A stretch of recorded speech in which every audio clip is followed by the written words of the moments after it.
अंतिम दिन है, पूरा गांव में चहल पहल है। बच्चे काफ़ी उत्सुक हैं क्योंकि उन्हें ईदगाह का मेला जाना है।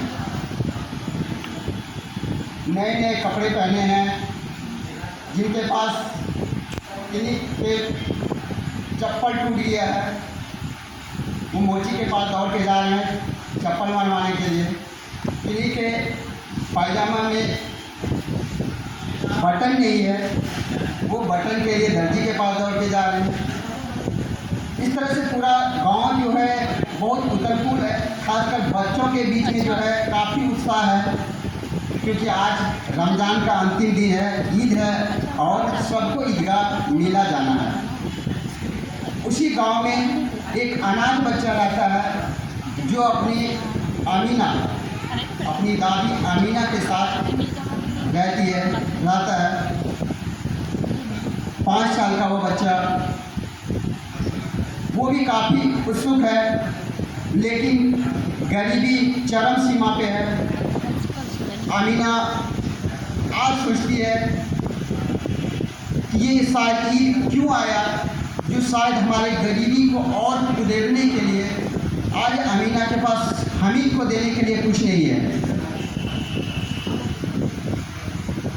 अमीना पर हमीद को क्या पता कि ये गरीबी क्या होती है। वो तो हर बच्चों की तरह उत्साहित है, क्योंकि आज उसे मेला जाना है, ईदगाह का मेला जाना है।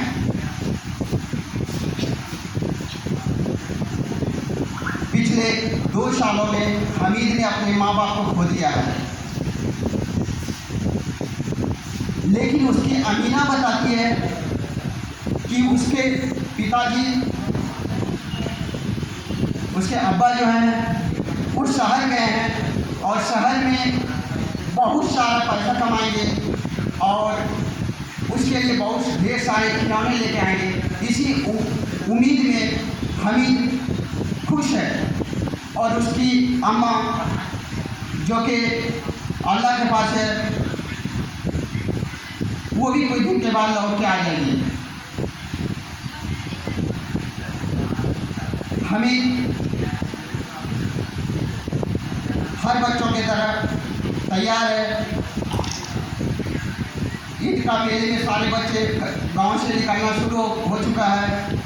हमीद भी उस बच्चों के झुंड में जाना चाह रहा है। अमीना किसी तरह व्यवस्था करके मात्र 3 आने उसमें आना चाहता है, तो मात्र 3 आना हमीद के पैकेट में देती है और कहती है, बेटा जाओ मेले में मिठाइयाँ खा लेना, अच्छे खिलौने खरीद लेना, जो तुम्हारी मर्जी है कर लेना। बच्चे का झुंड गांव से निकल पड़ता है। उसके दोस्त, हमीद के दोस्त मोहनीस, नूर आदि सारे बच्चों के झुंड में हमीद चल पड़ता है। गांव का शोर समाप्त हो जाता है, रास्ता गुजर जा रहा है, शहर की ओर पहुंच रहे हैं सभी। शहर, जो बच्चे हमेशा गांव में रहे थे, आज उन्होंने शहर देखा है, पहली बार शहर को देखा है, तो सारे बच्चे काफ़ी उत्साहित हैं। बड़े बड़े मकानों को उन्होंने पहली बार देखा है, वो मकान को देख रहे हैं और उत्साहित हो रहे हैं। कुछ बच्चे रास्ते में शरारत भी करते जा रहे हैं। चलते चलते सारे बच्चे अंततः जो उनका मंजिल था, ईदगाह पहुंचते हैं। वहाँ पे का दृश्य भी बहुत ही मनोरम है। एक साथ हजारों सिर झुकता है और हजारों सिर उठता है। काफ़ी रोमांचक माहौल। उसके बाद सभी एक दूसरे से गले लगते हैं, सभी बच्चे एक दूसरे से गले लगते हैं और फिर बच्चों का ये कारवां आगे बढ़ता है और चल पड़ते हैं खिलौने की दुकान की ओर, तो कोई मिठाई की दुकान की ओर। बच्चों के साथ हमीद भी चल पड़ता है और सबसे पहले बच्चे दौड़ के जाते हैं खिलौने की दुकान की ओर। कोई हाथी खरीदता है, कोई घोड़ा खरीदता है, कोई तरह तरह के खिलौने खरीदता है। एक बार हमीद का भी मन करता है कि हम खिलौने खरीद लें, लेकिन फिर सोचता है वो कि मेरे पास तो मात्र 3 आने हैं, 3 आने से क्या होगा। यदि हम 3 आने दुकान वाले से पूछते कि खिलौने का कीमत क्या है, तो बोलता 1 आने। बोला नहीं, मैं इतना 1 आने इस खिलौने के लिए नहीं दूंगा, क्योंकि एक खिलौने कितने देर, उसको बहुत कम लाइफ है। हम आगे बढ़ते हैं, फिर बच्चों का झुंड आगे बढ़ता है, सारे बच्चे खिलौने खरीद लेते हैं। बच्चों का झुंड आगे बढ़ता है, आगे मिठाई का दुकान है, सभी बच्चे तरह तरह की मिठाई खाने में लग जाते हैं। हमीद भी कभी मन ललचता है मिठाई की ओर और सोचता है कि मैं भी मिठाई खाऊं। बच्चे का मन है, चाहत बहुत है, लेकिन उसका जो पैकेट है वो 3 आने इतना कीमती है कि वो मिठाई के लिए पैसा दे नहीं सकता है। फिर वो आगे बढ़ जाता है।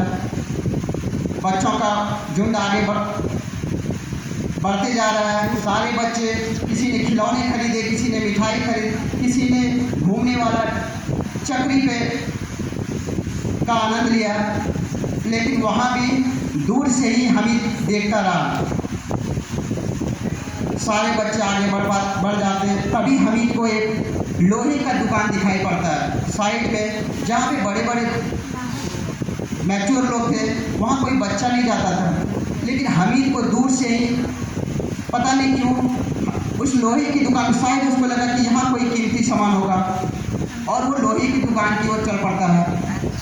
और वहाँ जाते ही उसे पहली नज़र में एक चिमटा दिखाई दिया, चिमटा। और जैसे ही उसने चिमटा दिखा तो उसको याद आया कि रोज़ अमीना, उसकी दादी अमीना जो है घर में रोटी बनाती है, और उसका हाथ जब रोटी नीचे करने में उसका हाथ जल जाता है। बच्चे का मन विचलित हो उठता है, शायद उसकी सबसे ज़्यादा ज़रूरत उस चिमटा लगता है कि शायद वो कब मेरे पास आ जाए और वो मेरी ज़रूरत बन जाए। हमीद कहता है दुकान वाले से, भैया वो चिमटा मुझे लेनी है। दुकान वाला नहीं ध्यान देता है, फिर बोलता है कि उनको वो चिमटा लेना है। तो दुकान वाला बोलता है, बेटे ये तुम्हारे काम की चीज़ नहीं है, ये तुम्हारे काम की चीज़ नहीं है तुम। तो हमीद बोलता है कि भैया ये बिक्री है या नहीं, बेचने लाए हो कि नहीं। बोला बिल्कुल बेचने लाए हैं। तो फिर देते क्यों नहीं हो, मुझे ये चिमटा ही खरीदना है। बोले तुम्हारे पास 5 आने हैं। हमीद बोलता नहीं, तो ये इसकी कीमत 5 आने हैं। हमीद बोलता मेरे पास 3 आने हैं, क्या 3 आने में दे सकते हो। दुकानदार बोलता नहीं, इसके 5 आने का दाम है। हमीद निराश हो जाता है, उसको लगता है कि शायद मेरे पास वो पैसे नहीं हैं जो इसकी कीमत है, और आगे बढ़ता है।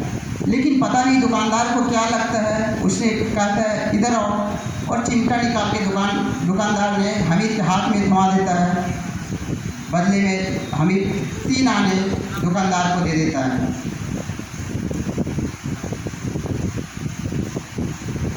अब हमीद को जैसे ही वो चिमटा हमीद के पास आता है, वो काफ़ी उत्साहित हो जाता है। अपने कंधे पे वो इस प्रकार लेकर चलता है जैसे मानो कि बंदूक है। जब अपने बच्चों के झुंड में जाता है तो बच्चे अपने अपने खिलौने दिखा रहे थे, कोई घोड़ा दिखा रहा था, कोई सिपाही दिखा रहा था, कोई हाथी दिखा रहा था। लेकिन हमीद अपनी तुलना उस चिमटे से करता है कि शायद मेरे इस चिमटे से अपने खिलौने का मुकाबला कराओगे। तुम्हारा ये नकली का बंदूक मेरे चिमटे के सामने कितना देर टिकता है। और वहाँ पे भी अपने बातों से हमीद जीत जाता है। सभी बच्चे, दोपहर हो चुका है, सभी बच्चे धीरे धीरे गांव में प्रवेश कर रहे हैं, और पीछे पीछे हमीद।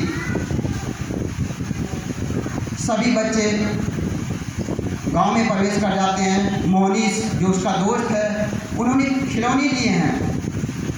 जैसे वो अपने गांव के पहला ही घर मोहनीस का था, जैसे गांव में प्रवेश करता है तो उसकी बहन दौड़ के आती है, भाई से लग जाता है, खिलौना हाथ से टूट के गिरता है और खिलौना टूट जाता है।